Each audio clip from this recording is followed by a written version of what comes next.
I just heard, maybe it's not true, maybe it is, that you're actually a big fan of chess. Yes. And I heard that you actually write for some magazine, like a chess column, and you actually visit like chess tournaments. Could you tell me more about it? I've never heard. Not chess column in a magazine, for the newspaper, the biggest newspaper in Spain, because I cover the World Championship in Bonn between Vladimir Kramnik and Wisnan Anand. Yeah, sure. And I wrote very long text about that, and I was there and following, and I am following all the championships, not physically sometimes because I cannot, but I always attend 1 or 2 big tournaments with the main players every year. It's like my holidays. Or how did that come about? It was just a hobby, and then you just... Yeah, I was playing, but then I didn't have time to play for myself and improve, and because I did other things, and this requires a lot of time. And sometimes I regret the amount of time I lose doing this, because I thought if I would have spent this time doing films or writing or whatever, I would be even more famous and more rich, and it was, in some sense, it was losing time. But then, okay, such a pleasure and such also stimulates a little bit your intelligence and the way it's losing time if you are not professional.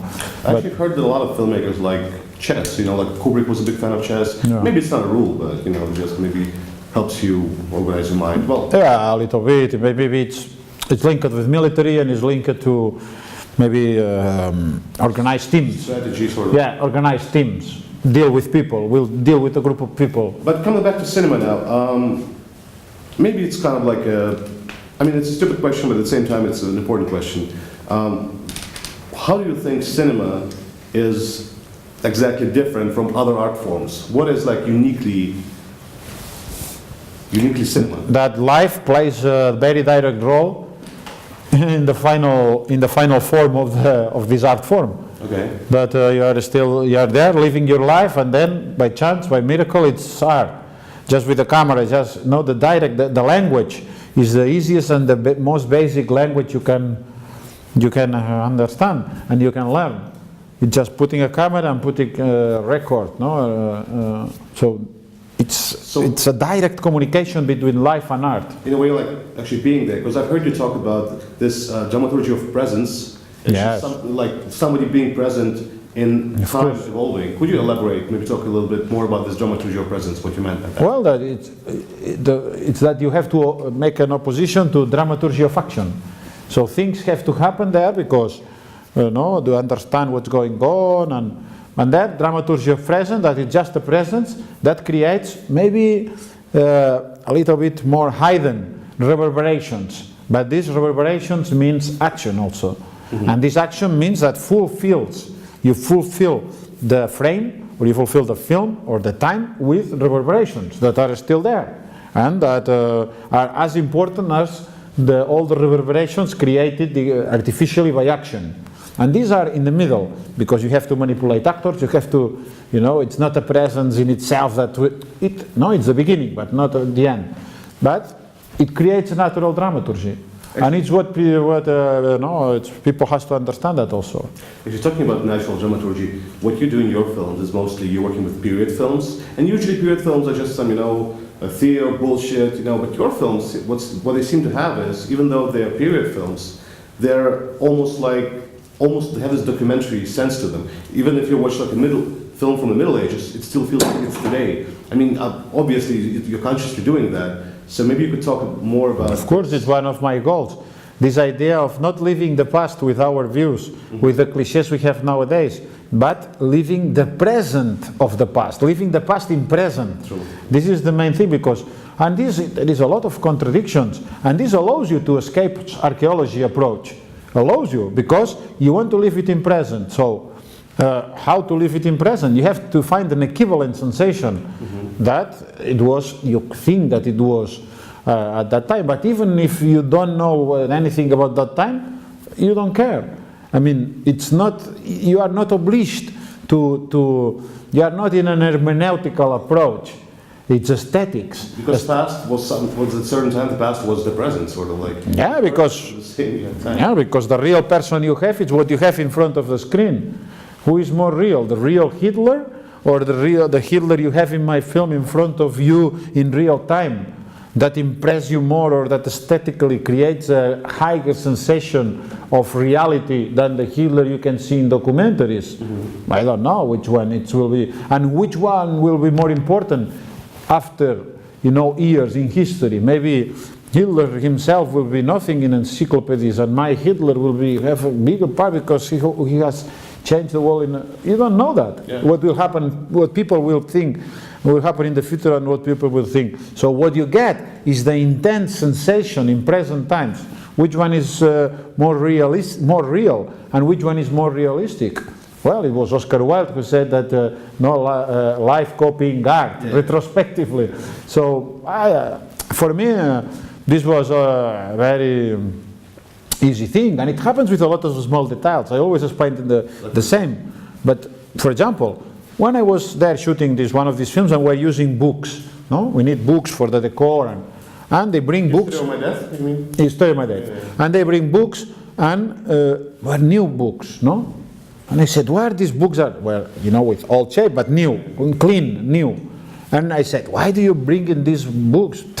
Let's bring old books, or real old books. Mm-hmm. But, well, at that time there must be new books, recently going out, that went out from the print, and it should be new. But our cliche of the past is that the books should be shaped, with dust, and should be a little bit crap, and should be, So if 99% of the people will make, in order to avoid the telefilm effect also, that was my main goal. I don't care about all the other considerations. And then here you have an hesitation. So if we apply the same kind of hesitation with characters, with philosophical content, with everything, then you feel more free.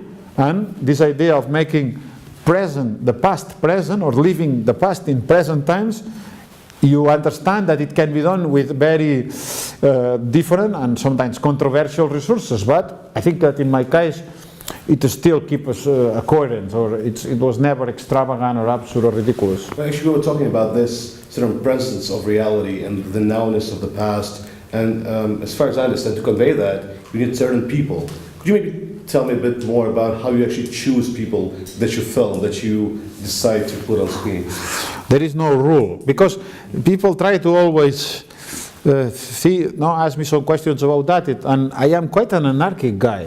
And I don't like repetition, and I was there, as I said, a lot of times. I decided to become filmmaker for fun. So when you have a system and your system is developing in a super coherent way, then fun disappears. Yeah. So it's very difficult for me to say that, and people say, I hate professional actors, and now I did the last film with professional actors.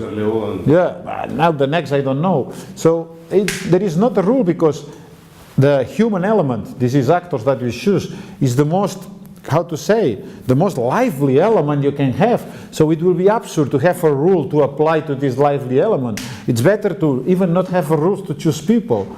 I work with people I hate it. It never happened before, but in this film, people I hate.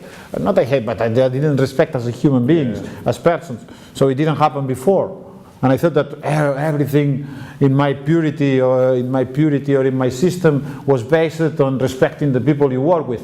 In fact, it was not true. But if I specify, what I'm saying is, if you've been talking a lot about, and I understand what you're talking about when you say about the iconic image. Yeah. Iconic image is created on screen. Yeah. And it's this is the point. Important things. This is the important thing. Do you have to choose a certain person in casting, or can it be, or the iconic image can be actually created with some other techniques, or it's just the face from the beginning? No. The iconic image, it has to be created with the work. Can you tell me a bit more? Well, because there is no other way. Because it doesn't exist an iconic image. Exists for fixed pictures. Yeah, that's what I'm asking. This is the point. Exists for pictures, for photo pictures. Then you make the photo and it's already iconic, and you don't need to work. But with moving image, this is more complex, and it's impossible to create by itself. Can you give an example, maybe? I know what you mean, but maybe you can explain, like, just one. All my actors. What do you know? If they were already an iconic image, why do they do their films themselves? Why did they need me? Yeah, sure. Another example, it's a simple one. I've been with them a lot of times and I love them. Imagine the ones I love a lot. They were never as moving as they are in the screen. and I've lived with them, and I will give, I don't know, a lot of money to them to help them. I don't know, from the human point of view, even moving human point of view. But it's another kind of, it's an iconic emotion. So on the screen, it's artistic emotion. It's different. You sort of get some new aura, sort of like. Yeah. But due to the artist, to the creator. And actually, because he understands how to do it.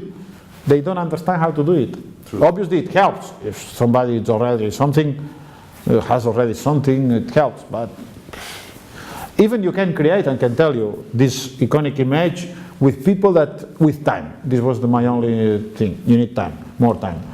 And in cinema you don't have time. This is the main problem. But I can do it with everybody here. Okay. Another question is actually. It will surprise me a lot to find somebody that I cannot create in one direction or another an iconic image of him or her with time. I will be the first surprised. Could happen. I don't say it's 100%, but it will really, really surprise me. Okay. It's what Dali said. Everybody has something extraordinary. Okay, cool. Maybe you are an idiot, you are the most stupid man, you are in prison, you are a vulgar guy. Those are actually the most interesting people, you know. Some people they have not intellectuals, not artists. Yeah.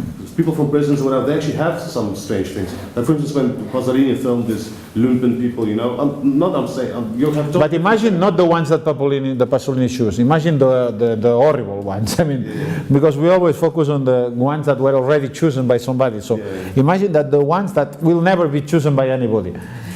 These ones, maybe Dali said, maybe one of them has, you know, the most perfect finger in the feet that you have never seen. Leonardo da Vinci will be totally obsessed only with this finger and will draw this finger once, you know, hundreds of times because he never found, or maybe, I don't know, the kind of the skin, of the color of the skin of the finger, of the form of this part of the ear. Okay. It's perfect. Or I don't know, the sentence that one day he said was an incredible sentence. So you just have to encapsulate this. Okay. You have to work on trying to find where is this extraordinary thing this human being holds. And this is only a unique property of human beings.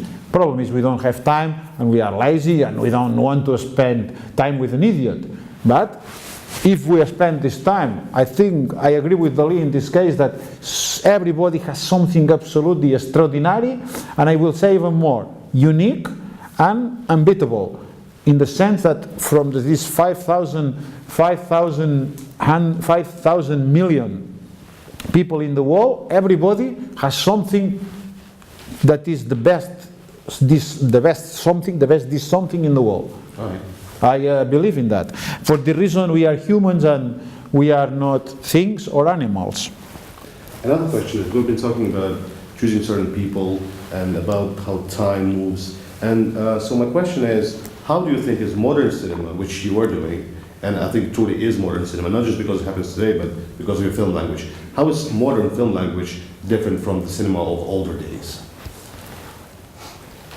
If you could maybe find some specific. It's very long. What you like from your own cinema? Maybe it's this idea of that modern cinema face absurd and face reality, accepting all nonsense in it and accepting to react to that in a very spontaneous way. You don't have an idea, you don't have anything to say, just face nonsense.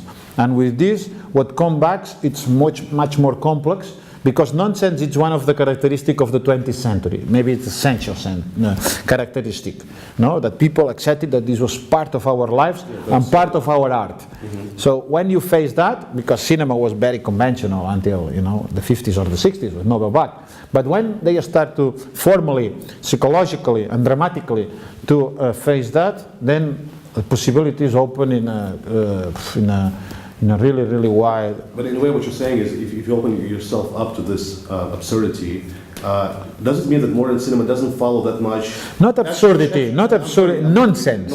Nonsense. So, try the idea that preferring nonsense, that falsified sense of journalism, of politics, of all this, no? So cinema, so cinema accepts because it's difficult, because it's collective art and there is a lot of money involved. But when he accepts this nonsense of our modernity, and face it and works with it, not like as journalism, not like as politicians that they are accepting it, but if in a second degree, and they are doing falsified language, they are using falsified language, not facing the real nonsense. Then it's modern and it's contemporary, and I am in this fight. And I totally agree with this, but again, what I noticed about your cinema and a lot of other modern films that I prefer and like is that modern cinema actually works with time a bit differently. I mean, of course, there were directors who worked with time like Antonioni in the past, but it was different. It was still more illustrative. What you do is actually, what you talked about is this whole dramaturgy of presence, what Lav Diaz does, what you do it differently, of course. Belatar does it differently, and Alessandro Alonso does it differently, Epichabong does it differently, but still, this notion of working with time differently. Because time is no visuality. Time is not a visual element. Time, it's about feeling it on your body. It's about experiencing, not through the eyes. So, it's a new idea of experiencing films, but not only through the eyes. Time obliges you to experience it through your whole body. It's something that it's quite evident that you are a spectator and you have your whole body to experience, and that time it's the element that only cinema theater, but it's always a tautological time. It's a tautological time with reality. You cannot manipulate it. But here you have the two sides, that it's real time, that affects your body, but at the same time you can manipulate it. And there is a contrast between the time, your time as a spectator, and the time of the film itself. And that film, if there is an intelligent filmmaker, starts to play with this time of the film, but not just being subordinated to narrative purposes or I don't know what, just to play it in itself and to play with you with this time. And I think that this allows us to experience films in a completely different way, and from the moral point of view, it's such an improvement or such a richness to have the possibility to experience time this way and to make the interpretation of films, of the content of the films through time. It changed totally our moral perception of the film and of the content, narrative content of the film. True. Before we started actually this conversation, and for the reason, it's such a mystery sometimes, the atmosphere and the way Lav works with actors. For me, that I am quite a master in this field, for me there is sometimes mystery there, and it's due to that. The way he works with time, it's incredibly mysterious, and even it surprised me, and I thought it's unstable even for me, that I don't know how to understand it. Yeah, that's the thing that I love most about cinema. Actually, it's how directors work with time. I mean, I don't want to use this cliche that Tarkovsky used, sculpting with time, but actually cinema does work with time. And now it's more sophisticated because, as I said here in this school, the way we can manipulate the time of the film, thinking about the time of the spectator, is with digital tools. It's super complex, and it has arrived to a degree of sophistication that these people never dream and for us it's something natural. Could you tell me what is the thing you actually hate most about cinema? Cinema industry, or finance, have to, dealing with finance, with horrible people from TVs and from funds in the government, and this idea that fake cinema author impose their views to the government, and that they got all the money. It's always linked with finance. Money. What's the situation right now, in Catalonia, in Spain, with the let's say author cinema? It's a metaphor, a perfect metaphor of these two areas. In Catalonia, it's good because it's smaller and it's rational people who is there, and in Spain it's very bad because it's irrational people and it's corrupt people, and it's very difficult to deal with that. I don't care. I like both. I mean, even if for me, obviously, it's from my own interest, it's better the Catalonia approach because they at least they know who am I and how important am I. But okay, from how to give some food to my brain, maybe I need both. it's not that, but okay, from practical reasons, and if we are talking about this annoying thing of finance, a little bit of rational approach helps. If we don't talk about the industry, maybe there is something you hate actually, considering like maybe some film language cliches or some types of cinema that you don't like. The industry cinema, or maybe... No, it's the fake author cinema. Oh, actually, you know what? This is the worst thing. Because if someone does Spider-Man, if you go to McDonald's, you don't expect foie gras. But if someone does like an author film, and that's fake, that's a crime, I guess. Yeah, well, no, and not because if it's a crime in itself that I don't care, No, I mean, but yeah, creates bad influence on fans, state, TVs. And this bad influence spreads, and it's sad. And it's sad not for me, because I can see the difference, but it's sad for the young people and new generations, because they are born in a system that they will never be able to see the truth for themselves, because they are not, you need that energy as a generation, I mean, not as an individual, they will always be intelligent people, but as a generation, it will be much more difficult, and I don't know if they will have the will or the intelligence to see the truth of that. So for me, it's sad, but not for me. I don't care. I will always have my thing. But it's not my problem. Maybe you could like point out like a fake art film that you could name. Just to give an example. I mean, I know what you mean. No, I don't want to say examples because some of them are friends. Okay, I know what you mean. So okay. Let's get over that. Another question is just a couple more, just really quick. We talked about how you create reality during like historical films and everything. Have you ever thought about working with actual, like a modern story? And like another fast question after that, what kind of stories do you actually like the most and why? So what kind of stories do you like? Like, for instance, if you look for a story for a film, or if you read a book, what are your favorite kind of non-bourgeois subjects. Okay. It's the only condition. What I don't like, it's bourgeois subjects of nowadays, of, I don't know, couple, family problems of people nowadays. This I don't like. I don't know, I have enough with that. And it's not my problem either, because my life, it's quite, I mean, I would not say wild, but it's quite non-bourgeois. I mean, I don't have family, I don't have, it's a normal artist nowadays. I mean, it's not a normal people. But I don't know, the subject in itself, it has no interest. Yeah, you actually said yourself before that the subject of death is so sacred and important that death would be the of course, it's an interesting subject, or I don't know, whole spiritual approach to life. No, all kinds of a spiritual approach to life. I'll accept all. But the bourgeois, it's nice for make a living and for having an organized society. It's the best, in fact. I come from a super bourgeois society, but not for art. Actually, you've been called for the last, like I'd say, in what 10 years, like almost like a religious director in a way. Well, not religious, spiritual, let's say. Would you agree with that name? Like like the rebirth of the religious cinema. Well, not religious like in the church. Yeah, not religious like in a church, but maybe, I don't know, but it's more than the purity. I think that now they will identify the religious approach with the purity of formalist approach of cinema.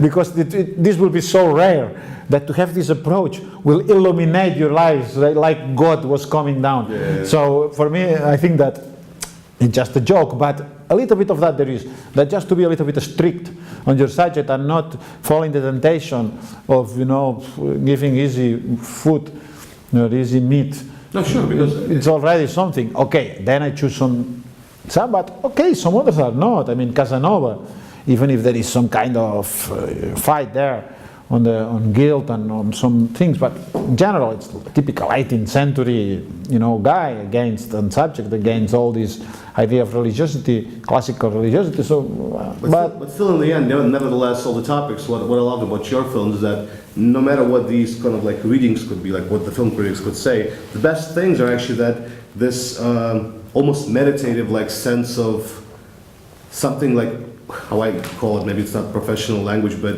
you really understand something, but you don't really understand what you understood, and you kind of like, of course, you kind of reach this sense of not like a Zen state, but that's a cliche as well, but sort of like what cinema does to me. It's not language; it's sort of like beyond language. It's something else. It happened a lot with the story of my death, with the people that went to the cinema. That it was a failure, the film, in the box office in general, one in Locarno, and was successful in critics in very, strict people. But it was a failure in the sense that people, I think not normal, even more cultivated people, but were feeling a lot of things with the film, but there was no understanding of any of these feelings. So this is the point that... that could be a good feeling, actually. Yeah, this is the key point we are pointing of my films, that here it was exaggerated extremely, and I know why, and I will be able to put examples, but with screens and all these things. But that you experience a lot of things, you feel a lot of things, a lot of feelings, you had a lot of, movements in your heart, in your body, but none of them you could put a single clear, I don't know, read. It was not readable. Yeah, because instead of some stupid slogan, you actually got an experience of a lifetime. Not in the sense the experience of a lifetime, but you kind of got like a zip file of life inside of you. Yeah, this is the point. And well, it's coherent with this Casanova subject, that it was about the speed and eating life. It was not like rationalizing life or trying to understand life. It was just burning steps and just all the time doing five or four things at the same time. This was one of my rules for the actor. Yeah. Doing 4 things at the same time. And then, okay, you feel a lot of things, but understand, or trying to fix some profitable knowledge to that. It's a little bit tricky. And people, end the film and they feel completely, I don't know,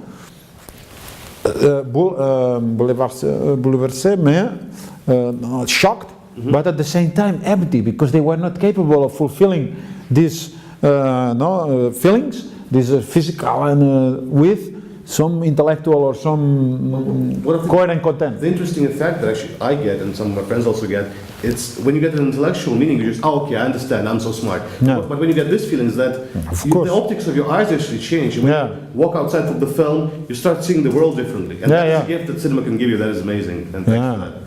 And in this film there were, I said that there is 2 or 3 scenes that it will never be, nobody in history, you know that when you talk about future, you should say 99.99% this will happen like this, but there is always a margin. But in this case, I can tell you, there is no fucking margin. There is 2 or 3 scenes that it will never be done better by anybody. Okay, do you want to name the ones? At least one. The first one, for example. Okay, yeah, true. Then when the girl kissed the other one, the faces, the gestures, the expressions, the read, everything. You can do it. And they're not actresses, right? No professional. They can do it as good as this one, but nobody never can do it better. Okay. 100%. Another 99%. Maybe the last one. A lot of people have certain myths, let's say, about certain countries. About certain cultures, from literature, from cinema, of course. Poetry. Like for instance, I have some myths in my head about. It's a form of knowledge. Or Spain or France. It's a form of knowledge. Yeah. Did you have any myths or about Russia? Actually? Of course, a lot. Could you tell me more about what kind of maybe Russian culture you were exposed to and what myths? Of course. Well, that people is very tough. They beat everybody. That they are very lazy. That they only start to fight when it's the very last moment, when to save the thing. That women are very strong. In fact, Nazi army were more scared when they were kidnapped by women, with the Russian women army, than the men. They were more cruel and more sadical than men. I read some stuff, yeah. Yeah, and that also they are sad and spiritual. And I don't know, they like strong leadership in general, and they will, unfortunately for them, for modern times, they will never be able to escape to that, because it's like a masochistic thing. And I don't know, and people is cultivated and intelligent and friendly when they know you, so, and well, they are the best in chess in the world, the best, as a group, I mean. But they don't always win. Also talking about Russian culture, I might be mistaken, but I think you studied literature at university, right? Is that true? Yes, of course. So maybe there was, maybe you can tell me a couple of your favorite writers, and if maybe there are some certain Russian writers that you love? Like, I don't know, maybe Dostoevsky, maybe Chekhov, whatever. I prefer, the only Russia, Maybe the only one, yeah. Tolstoy. No, I like Dostoevsky too, but I prefer it's too chaotic and too confusing. Okay. And the mind is too, it's un degenerado. There was a famous Catalan writer that said it's un degenerado, degenerate. Okay. It's a degenerate man. Actually, I had this one director that I talked to recently. He said, Tolstoy writes about strong people, Dostoevsky writes about degenerates and crazy people. Yeah. So maybe for some people that's good, for some people others. But still, if we forget about Russia, what writers did you prefer? Only French. As a young man, okay. French. I read Proust, Stendhal are my favorites, Saint-Simon, Flaubert a little bit, and then just one Spanish writer I really love, that is Cervantes. But not for literary reasons strictly, but for, I don't know, for other atmospheric reasons, I don't know. There is something I really love inside his books, but it's not maybe, I don't know, the quality on the literature. I know what you're saying. I have the same thing about some books. It's not even the story, not something, but some... My favorite is the last one, and it's very boring.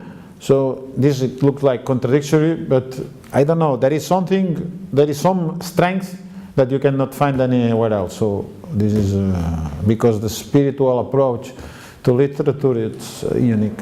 Also with everybody, you can say with all great, but this influenced me a lot, and some philosophers also. For instance? Seneca. Okay. Is my main, I read it, I try to read it every night. Oh, why him, actually? Just to prepare for death. Okay. True. And because he represents my ideal of life, that it's living your whole life as a millionaire or a billionaire, but die as a philosopher. Okay, this is my ideal. That is true. Unfortunately, the first part, it's not arriving yet, but I never lose the... Never say never. It's still a big way to go. And actually, the last question will be about... But I think that when it arrives when you are old, it's better than nothing. But better when you have the energy to spend. I am still young, now it will be quite fair. If it arrives now, it will be quite fair. So, okay, the last question is, as we were talking about, you've made some films about the past, and I wanted to ask if you were ever interested about making a film about modern day. I will do it, my next film. What's the next one? Maybe just a couple of words about it. Of course, it's called I Am an Artist. Okay. It's my dream film since a lot of years. Some projects interfere. The making of this film, but now it's ready. Ready. I mean, ready to pre-production with the final script and everything. And it's a film about our world, exactly a description or a I don't know, a dialectic fight with our world. Cool. And it's about an artist nowadays, a young artist in the contemporary world. Talking about the modern contemporary, you must be really pissed off at some other director right now who? This was this was a very sad news. I was in the official screening in Cannes, the official one. I haven't watched it. Is bullshit or normal film? You like that? It's bullshit, but it has one or two scenes that are very good. A friend of mine told me the same, like 2 or 3 scenes, but I haven't seen it. As a film, it's bullshit. I'll see it myself. But it has one or two scenes. But why is it bullshit, for instance, if it touches the same topic? The difference of approach. Well, the different approach, it's not the same topic. It's the same topic a little bit, but he's more on the social side. In fact, there is no artist in his film, barely. Mm-hmm. There is one artist, but it's ridiculous, and there is no artist. Okay. So the problematic of art without artists, it means that it's more on the sociological, politically correct, all the contradictions of our world. But my film deals a little bit, but from the perspective of artists. Mm-hmm. Not perspective of, there is no rich people in my film. Not on the social critic perspective. The creative perspective of the inner suffering of an artist facing these contradictions also, that because inevitably you do things, but you have to sell it, and you have to diffuse it, and you have to make a living of that, if you are not rich. So this is a little bit there, but this is on secondary. The first thing, it's how this is lived. And all people there, it's like artists, or bohemian or artists. In the other one, all people, it's normal people, except one or two, but you rarely don't see artists there.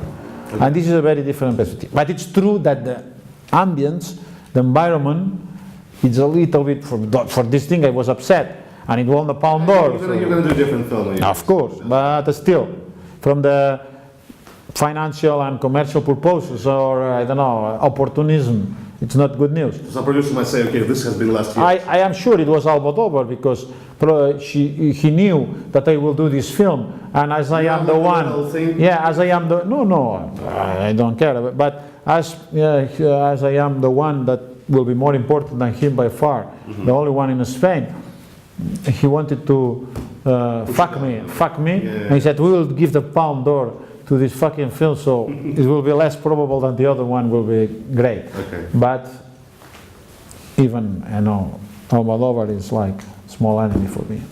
Cool. I'm really looking forward to your new film, and thanks for this interview. It was a pleasure talking. Thank you so much.